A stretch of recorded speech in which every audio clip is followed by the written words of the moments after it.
আশা করি সবাই ভালো আছেন। তো চলে আসলাম আজকে পাজল গেমটা নিয়ে। একদম প্রথমেরটা ফার্স্টেই এইটা প্লে করলে অবশ্যই আপনারা অনেক ইউটিউবারদের ভুলভাল ভিডিও দেখে অনেক সময় আমাদের সময় নষ্ট হচ্ছে। 20-22 ঘন্টা পর আবার নতুন পাজল আসবে। তো অবশ্যই ভালো অথেন্টিক ভিডিও দেখে আপনাকে এই কাজটা করতে হবে। তো আসেন আজকের পাজল প্রথমেই হচ্ছে দেখেন নাম্বার 9 নাম্বারটা।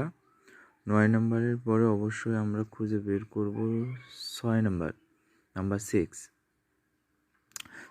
এর পরে আসেন নাম্বার 12, 12 পরে আমাদেরটা হচ্ছে একদম ফার্স্টেই দেখেন, একদম ফার্স্টের এইটা। তো এইরকম শুধু করে চেক দেবেন, এই যে 5,000 কয়েন ফ্রি পেয়ে যাবেন। তো এরকম অথেন্টিক ভিডিও পাওয়ার জন্য অবশ্যই আমাদের সঙ্গে থাকতে হবে। অনেক ইউটিউবার ভুলভাল পাজল দিচ্ছে, যেগুলো দেখে আমরা অনেকেই হতাশ হচ্ছি, ইউটিউবারদের বকা দিচ্ছি। তো ইউটিউবারদের বলবো, ভাই আপনারা ভুল কোনো পাজল দেন না বা ভুল কোনো ইনফরমেশন দর্শককে দেন না, যেটাতে সবাই কনফিউশন। তো সবাই ভালো থাকবে।